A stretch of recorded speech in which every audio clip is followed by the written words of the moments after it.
우리 아이 혹시 조기 발견만 해도 이렇게 다릅니다. 안녕하세요. 페피소드 페피지기 이은미 팀장입니다. 처음엔 손끝에 살짝 느껴졌어요. 배 쪽에 작은 혹이 있었는데 그게 그렇게 위험한 건 줄 몰랐어요. 혹시 여러분도 강아지 몸에 작은 혹을 발견하신 적이 있으신가요? 오늘 영상은 그 혹을 절대 가볍게 넘기면 안 되는 이유와 보호자가 반드시 알아야 할 강아지 종양에 대한 내용과 펫보험의 필요성에 대해 하나하나 이야기처럼 풀어드릴게요. 혹시 지금 당장은 아니더라도 우리 아이가 언젠가 우리 아이에게 생길 수 있는 일이기에 꼭 끝까지 시청해주세요. 반려견 유선 종양부터 피부 종양까지 보호자가 알아야 할 암 이야기 지금부터 시작합니다. 이런 생각 해보신 적 있으신가요? 내 아이가 아프면 어떡하지? 암이라면 치료비는 얼마나 들까? 끝까지 치료해줄 수 있을까? 이 질문들 앞에서 많은 보호자님들의 마음이 무너집니다. 오늘은 바로 그 이야기, 강아지 암 치료와 펫보험이 왜 꼭 필요한지에 대해 차근차근 이야기 나눠보려고 합니다. 요즘은 반려견들의 수명이 길어지면서 암 발병률이 높아지고 있는데요. 오늘은 우리 소중한 반려견들이 잘 걸리는 3대 암에 대해 이야기를 해볼까 합니다. 강아지가 잘 걸리는 3대 암 중 첫 번째로 알아볼 암 질환은 바로 악성 림프종입니다. 악성 림프종이란 몸 곳곳에 림프 조직에 생기는 종양으로 대부분 간이나 비장, 림프절 부위에 있는 림프구에서 발견이 된다고 해요. 악성 림프종은 말기가 되기까지 어떠한 증상도 나타나지 않기 때문에 조기에 발견이 어렵습니다. 강아지 림프종이란 그럼 무엇일까요? 림프구라는 백혈구가 과다 증식하면서 시작되는 암으로 림프계는 전신에 연결되어 있어 신체 어느 부위에든 발병할 수 있으며 다양한 부위로 전이가 될 수 있습니다. 다음은 강아지 림프종의 유형입니다. 다중심형 림프종, 가장 흔한 형태로 전체 림프종의 약 80에서 85%를 차지하며 여러 림프절에 동시에 발생합니다. 목, 겨드랑이, 사타구니 등의 림프절이 커지면서 만져지는 것이 특징입니다. 다음 소화기형 림프종입니다. 주로 장이나 위 등 소화기 림프계에서 발생하며 구토, 설사, 식욕 저하와 같은 증상을 보이기도 합니다. 흡수 장애나 장막 침윤으로 인한 장 기능 이상이 동반될 수도 있어요. 종격동형 림프종입니다. 흉곽 내 림프절이나 흉선에 발생하며 호흡곤란, 기침, 흉수 등의 증상이 나타납니다. 피부형 림프종입니다. 피부나 피하 조직에서 발생하며 붉은 반점, 각질, 결절, 궤양 등으로 나타납니다. 초기에는 피부염과 유사해 감별이 어려울 수 있어요. 림프종 증상은 초기에는 뚜렷하지 않아서 놓치기가 쉬워요. 하지만 아래와 같은 변화가 있다면 빠른 진단이 필요합니다. 림프절 비대, 목, 겨드랑이, 사타구니 등에서 단단하고 통증이 없는 덩어리가 만져지고 아이가 식욕 저하 및 체중 감소가 일어나며 무기력함과 활동량 감소 증상을 보입니다. 구토, 설사, 복부 팽만, 소화기형 림프종 증상이 보이고요. 얼굴이나 팔, 다리 부종과 갈증과 배뇨가 증가하게 됩니다. 강아지 림프종의 원인을 알아볼게요. 림프종의 정확한 원인은 아직 밝혀지지 않았지만 나이, 특정 바이러스 감염, DNA 돌연변이, 유전적인 요인, 특히 골든 리트리버, 버니즈 마운틴 дог, 불독 등 살충제, 제초제, 약물, 화학물질 노출 등 다양한 환경적인 요인이 관련이 있을 수 있습니다. 이처럼 림프종은 한 가지 원인으로 단정짓기 어려우며 예방이 쉽지 않지만 무엇보다 조기 발견이 가장 중요합니다. 평소에 반려견의 몸을 자주 만져보고 목욕이나 빗질 시 림프절 부위를 함께 확인하는 습관이 꼭 필요합니다. 특히 장모종은 림프절이 가려져 있어서 발견하기 어려울 수 있어 더욱더 세심한 관심과 관리가 필요합니다. 강아지 림프종, 그럼 어떻게 진단할까요? 림프절이 비대해졌다고 해서 모두 림프종은 아닙니다. 감염, 염증, 자가면역 질환 등 다양한 원인으로 림프절이 부을 수 있기 때문에 정확한 원인을 파악하기 위해서는 병원에서 여러 검사를 해야 합니다. 방사선 검사, 초음파 검사, CT 영상 검사, 림프절의 위치와 크기, 전이 여부 등을 확인할 수 있으며 특히 CT 촬영은 복부 내부 림프절이나 장기 주변의 종괴를 정밀하게 시각화할 수 있어 복강과 흉강, 림프절의 다발성 병변을 확인하는 데 필수적입니다. 세침 흡입 검사입니다. 가느다란 바늘로 림프절에 세포를 채취해 현미경으로 확인하는 검사로 림프종 진단에 가장 많이 사용됩니다. 조직 검사입니다. 병원 위치상 FNA 검사가 어려운 경우 외과적 수술을 통해 채취하여 병리 분석을 하는 검사입니다. 채취한 조직은 외부 전문 수의학 검사 기관에서 분석을 통해 결과가 나오며 가장 정확하고 최종 진단을 하는 방법입니다. 추가적인 검사, 림프종 종류에 따라 치료 계획 수립을 위해 추가 정밀 검사가 진행됩니다. 면역 조직 화학 검사, 특수 염색을 통해 B세포 림프종, T세포 림프종 구분을 합니다. 유세포 분석 검사, 혈액이나 세포를 분석해 림프구의 유형을 판별합니다. 강아지 림프종 치료는 어떻게 할까요? 림프종은 화학요법에 잘 반응하는 암 중에 하나로 50% 이상에서 뚜렷한 치료 효과를 보입니다. 강아지는 사람보다 항암 치료를 잘 견디며 삶의 질 유지를 목표로 용량을 조절하기 때문에 부작용도 비교적 적은 편입니다. 계획을 수립하며 부작용 관리를 위한 전문 모니터링도 함께 병행합니다. 외과적 종양 절제 수술입니다. 마취와 외과적 협진을 통해 안전한 호흡 마취를 바탕으로 체외형 림프 결절암이나 외과 전문의가 정밀하게 절단을 합니다. 다음 전기 항암 치료입니다. 항암제가 잘 흡수되기 어려운 특정 부위에 적용이 되며 극소 림프종이나 재발 부위에 효과적인 치료법입니다. 침소 침습 중재적 시술입니다. 흉수나 복부 제거, 통증 완화 등 삶의 질 향상을 위한 완화 치료도 적극적으로 시행합니다. 두 번째로 피부암입니다. 강아지의 피부 한 곳에서 나타날 수도 있고 여러 곳에 분포하며 나타날 수도 있는 강아지 피부암. 그 중에서도 비만 세포종은 피부 종양의 15에서 20%를 차지하며 가장 많이 나타나는 피부암 중에 하나입니다. 어느 부위에 발생하는지에 따라 재발률 및 생존율이 달라지기 때문에 보호자님들의 빠른 판단과 적절한 치료가 필요한 질병입니다. 강아지의 비만 세포종은 강아지에게 흔히 발생하는 피부 종양 중 하나인데요. 강아지 비만 세포종의 치료와 예후는 종양의 단계와 위치에 따라 달라지게 됩니다. 강아지 비만 세포종에 대해 보다 자세히 설명드릴게요. 강아지 비만 세포종에 대하여 강아지 피부 종양 중 가장 흔하게 발생하는 비만 세포종은 비만 세포에서 유래한 종양입니다. 비만 세포는 면역 반응에서 중요한 역할을 하며 알레르기 반응과 염증 반응을 조절하는 히스타민과 같은 화학 물질을 분비합니다. 이러한 세포가 비정상적으로 성장하여 종양을 형성하는 것이 비만 세포종입니다. 악성도에 따라 로우 그레이드 MCT와 하이 그레이드 MCT로 나뉩니다. 로우 그레이드 MCT는 상대적으로 성장 속도가 느리고 전이 가능성이 낮습니다. 치료에 대한 반응이 좋고 예후가 상대적으로 양호합니다. 하이 그레이드 MCT, 성장 속도가 빠르고 주변 조직으로 침투하거나 다른 장기로 전이될 가능성이 높습니다. 치료가 어려울 수 있으며 예후가 좋지 않을 수도 있어요. 강아지 비만 세포종의 원인은 무엇일까요? 비만 세포는 히스타민과 헤파린 등을 함유한 백혈구의 일종인데요. 비만 세포에서 유래된 악성 종양이 바로 비만 세포종입니다. 면역 반응 등의 역할을 하는 정상 세포들이 비정상적으로 증식하게 되면 비만 세포종으로 발생하게 됩니다. 유전적인 요인, 환경적인 요인, 면역 반응 등이 영향을 미칠 수 있습니다. 특정 품종, 예를 들어 골든 리트리버나 레브라도 리트리버, 퍼그 등은 비만 세포종에 걸릴 위험이 높습니다. 또한 노령견의 경우 비만 세포증 발병 확률이 높아지게 됩니다. 비만 세포종의 증상에는 피부에 딱딱한 혹이나 덩어리가 생기고 부종, 가려움증, 위장 문제, 구토나 설사, 무기력증이 있습니다. 강아지 비만 세포종의 진단과 치료법은 어떤 게 있을까요? 비만 세포종은 일반적으로 다음과 같은 방법으로 진단을 하게 됩니다. 세침 흡입 검사, 종양에서 세포를 채취하여 현미경으로 분석합니다. 생검, 종양의 일부를 제거하여 조직 검사를 진행하게 됩니다. 영상검사, 엑스레이, 초음파 CT, 스캔 등을 통해 종양의 크기와 전이 여부를 확인합니다. 위와 같은 진단을 통해 확진이 된다면 이후 비만 세포종의 제거를 위해 수술적 치료를 필요로 하는데요. 만약 전이가 심해 수술 진행이 불가하거나 악성 종양으로 확인될 경우 항암 치료가 진행될 수 있습니다. 비만 세포종은 강아지에게 큰 고통을 안기는 질병입니다. 또한 주변 림프절이나 다른 장기로 전이 위험이 높기 때문에 조기 진단과 그에 맞는 치료가 중요한데요. 이는 강아지의 생명을 연장하고 삶의 질을 향상시킬 수 있습니다. 그러므로 강아지의 건강 상태를 주기적으로 점검하고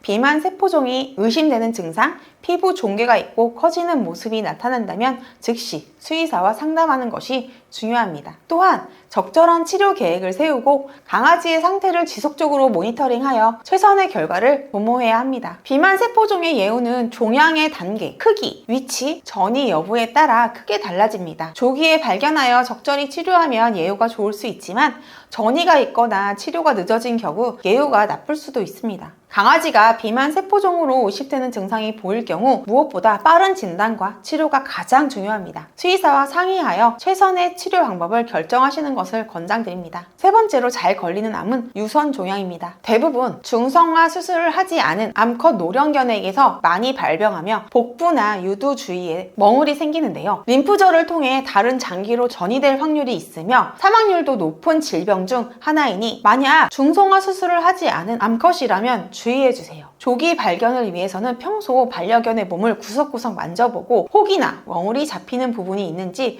체크해보는 방법도 있습니다. 목욕 후 물기를 제거하거나 털을 말릴 때 몸을 구석구석 잘 살펴봐주세요. 그럼 유선종양은 어떤 암일까요? 유선종양은 이름 그대로 반려동물의 유선에 발생하는 종양을 이야기합니다. 암컷 강아지는 보통 배와 가슴 아래쪽 5쌍 유선과 젖꼭지를 가지고 있습니다. 강아지 4마리 중 1마리꼴로 발견될 정도로 발생률이 높으며 유선 종양 중 50%가 악성 종양, 암으로 비율이 나타나고 있습니다. 즉, 강아지에게 발생하는 종양 중 가장 흔한 유형이며 특히 중성화를 하지 않은 암컷 강아지에게 발병률이 아주 높습니다. 강아지 유선 종양의 주요 증상은 어떨까요? 유선 주위에 혹 또는 종괴로 보이고 피부 변화 및 궤양이 발생하며 강아지의 활동량 감소 및 피로감을 많이 호소합니다. 유선에 통증이 있고 림프절 부종이 발생하며 식욕 부진 및 체중 감소도 보입니다. 그렇다면 유선 종양은 왜 생기는 걸까요? 유선 종양이 발생하는 원인은 명확하지 않으며 호르몬, 유전적, 환경적 요인 등 복합적으로 작용됩니다. 첫 번째, 호르몬 요인. 생리 시 분비되는 에스트로겐과 프로게스테론이 종양 발생 위험을 증가시킵니다. 첫 생리 전 중성화를 했을 시 발병률은 거의 없습니다. 유전적 요인으로는 유선 조직의 호르몬 반응에 예민한 품종일수록 종양 발생 확률이 증가합니다. 소형견으로는 푸들, 시추, 말티즈, 닥스훈트, 요크셔테리어, 코카스페니어 등이 있고요. 대형견으로는 골든 리트리버, 저먼 셰퍼드 등이 있습니다. 환경적 요인으로는 체지방이 많으면 에스트로겐이 더욱 많이 분비되어서 비만, 즉 과체중인 강아지는 정상 체중의 강아지보다 유선 종양의 발생 위험률이 더욱 높습니다. 강아지 유선 종양은 단순히 나이가 들어서 생기는 병이 아니라 호르몬, 나이, 유전, 환경 요인이 함께 작용하는 질환입니다. 따라서 중성화 수술 시기와 생활 관리가 예방에 있어 매우 중요하다는 점을 꼭 기억해 주셔야 할 부분입니다. 강아지 유선 종양의 치료법에 대해서 알아볼게요. 유선 종양은 조기 발견도 중요하지만 발견 후에 어떻게 치료하느냐가 아이의 생명과 직결됩니다. 치료 방법은 종양의 크기, 진행 정도, 전이 여부에 따라 달라집니다. 강아지 유선 종양의 치료에서 가장 중요한 원칙은 가능한 조기 수술입니다. 이에 더해 환자 상태에 따라 항암, 보조 치료를 병행하여 아이가 편안하게 생활할 수 있도록 관리하는 것이 보호자와 수의사의 공통 목표가 됩니다. 외과적인 절제, 수술 치료법입니다. 가장 효과적이고 기본적인 치료 방법은 종양을 수술로 제거하는 것입니다. 종양이 국한된 경우에는 유선 절제술을 시행하여 상황에 따라 종양 부위만 제거하거나 전체 유선을 절제하기도 합니다. 종양이 크거나 림프절 침범이 의심되면 광범위 절제술이 필요할 수 있습니다. 조기 수술일수록 완치 가능성이 높습니다. 중성화 수술 병행. 유선 종양은 호르몬과 밀접하게 연관되어 있기 때문에 종양 제거와 함께 난소, 자궁 제거, 중성화 수술을 병행하는 경우가 많습니다. 특히 아직 중성화가 되지 않은 아이에게는 재발 위험을 줄이는 데 큰 도움이 됩니다. 항암 치료, 악성 종양이거나 이미 전이가 진행된 경우 항암 화학요법을 병행하기도 합니다. 수술 후 재발 방지 혹은 수술이 어려운 상황에서 진행을 늦추는 역할을 하게 됩니다. 부작용이 있을 수 있으나 아이들의 컨디션과 삶의 질을 고려해 신중히 선택하셔야 합니다. 방사선 면역치료. 일부 병원에서는 방사선 치료나 면역치료를 적용하기도 합니다. 아직은 보편화되어 있는 방법은 아니지만 재발 방지와 전이 억제에 도움이 될 수 있습니다. 통증 관리 및 삶의 질 유지. 종양이 진행된 이후에는 통증이 심하거나 식욕, 체력이 떨어질 수 있습니다. 이럴 때는 진통제, 영양보조제, 컨디션 관리를 통해 삶의 질을 지켜주는 치료가 필요합니다. 강아지 유선종양 예방법에는 어떤 방법이 있을까요? 건강한 식습관, 운동, 정기적인 검진 등이 있습니다. 조기 중성화, 첫 생리 전 중성화 시 유선종양 발병률이 0.5% 이하로 떨어집니다. 2회 이상 생리 후 중성화 시 발병 위험 급증이 약 26%가 됩니다. 정기 건강검진은 필수입니다. 6개월에서 1년마다 건강검진 및 유선 촉진 검사를 꼭 실시해주세요. 작은 혹이 만져지면 즉시 병원으로 방문하는 것이 좋습니다. 적정 체중을 유지. 비만하면 에스트로겐이 증가하기 때문에 종양 발병 위험 상승률이 높아집니다. 저지방, 고단백 식단, 적절한 운동이 필수입니다. 우리 아이 몸에 혹이 만져진다면 걱정을 혼자 안고 계시지 말고 가까운 병원으로 가셔서 진료를 받아보시는 것을 추천드립니다. 본 광고는 심의 기준을 준수하였으며 유효기간은 심의일로부터 1년입니다. 요즘 아이들은 예전보다 훨씬 오래 그리고 건강하게 우리 곁에 있어주고 있죠. 평균 수명도 늘어났고 어떤 아이들은 20년 가까이 함께 하기도 합니다. 하지만 수명이 길어진 만큼 사람처럼 암, 심장질환, 신부전, 관절질환 등이 늘어나고 있습니다. 특히 암 같은 경우에는 조기 발견과 치료가 무엇보다 중요한데 검사와 수술, 항암치료까지 이어지면 치료비가 정말 만만치 않게 들어갑니다. 이 모든 과정 한두 번으로 끝나지 않고 재발하고 다른 합병증이 생기면 치료는 장기전으로 이어집니다. 이때 보호자님들이 가장 많이 하시는 말씀이 있어요. 정말 치료는 해주고 싶은데 부담이 너무 커서 포기해야 할까봐 두렵다. 이게 바로 현실입니다. 바로 여기서 펫보험의 힘이 발휘됩니다. 펫보험은 단순히 질병을 보장해주는 것 이상의 의미가 있어요. 보호자가 경제적인 이유로 치료를 포기하지 않게 해주는 안전망이자 아이에게 끝까지 최선의 치료를 해줄 수 있는 든든한 동반자입니다. 갑작스러운 암 진단에도 치료비를 보장, 정밀 검사, 입원, 수술, 항암 치료까지 대부분의 과정을 보장해 줍니다. 반복적인 치료에도 경제적인 부담을 줄여 보호자가 아이의 회복에만 집중할 수 있도록 도와줄 수 있습니다. 제 지인 보호자님의 이야기예요. 6살 말티즈 아이가 갑자기 식욕을 잃고 체중이 줄어들어 병원에 갔는데 림프종 진단을 받았어요. 그런데 펫보험을 준비해 두지 않으셔서 수술비, 항암 치료비, 반복되는 검사 비용까지 너무나 많은 부담이 있었는데요. 보호자님은 경제적인 부담이 있었지만 우리 아이를 살리기 위해 수많은 비용을 사용하셨어요. 너무 안타까운 현실이었습니다. 펫보험은 걱정을 덜고 선택을 넓혀주는 도구입니다. 사실 암이라는 말만 들어도 이미 마음이 덜컥 주저앉잖아요. 그런데 이런 순간에 이걸 해줄 수 있을까? 어떤 치료까지 가능할까?를 고민하게 되는 이유는 마음보다 현실이 먼저 다가오기 때문이에요. 그럴 때 펫보험이 있다는 건 정말 큰 심리적인 안정이 됩니다. 특히 요즘 펫보험은 단순한 질병뿐만이 아니라 암 수술, 입원, 검사, 치료 과정 전반을 보장해주는 구조로 발전하고 있어요. 다만 이미 진단이 된 후에는 가입이 어렵거나 보장이 제외되기 때문에 건강할 때 아무 증상이 없을 때 미리 준비해 두셔야 돼요. 우리 아이가 아프지 않더라도 지금 준비해 두면 언젠가는 정말 큰 도움이 됩니다. 펫보험이 꼭 필요한 이유는 단순합니다. 예상치 못한 순간에 비용 걱정 없이 아이에게 최선의 선택을 해주기 위해서예요. 수명이 길어질수록 질병의 가능성은 높아지고 암, 심장질환, 관절질환 같은 큰 병은 장기 치료가 될 수밖에 없습니다. 보호자가 치료비 때문에 포기하지 않도록 도와주는 장치입니다. 펫보험은 보호자의 마음을 지켜줄 수 있고 아이의 생명 또한 지켜줄 수 있습니다. 반려동물에게 있어 우리는 전부입니다. 그리고 우리에게 아이들은 가족이죠. 만약 우리 아이들이 우리 가족이 아픈데 치료비 때문에 망설여야 한다면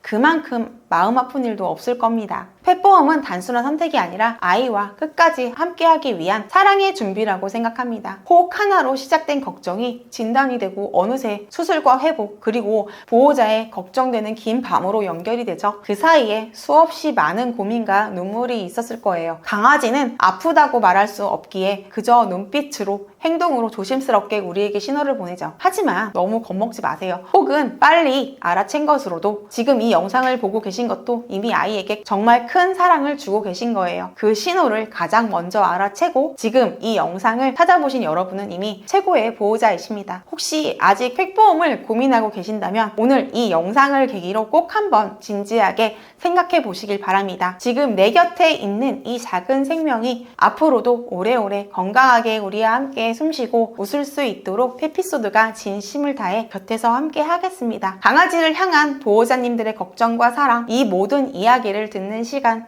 페피소드 이은미 팀장이었습니다. 언제든지 편하게 문의주세요. 우리 아이의 건강을 그리고 보호자님들의 마음까지 진심으로 지켜드리겠습니다. 다음 영상에서 또 뵐게요. 오늘도 우리 아이들과 더 따뜻하고 건강한 하루 보내세요.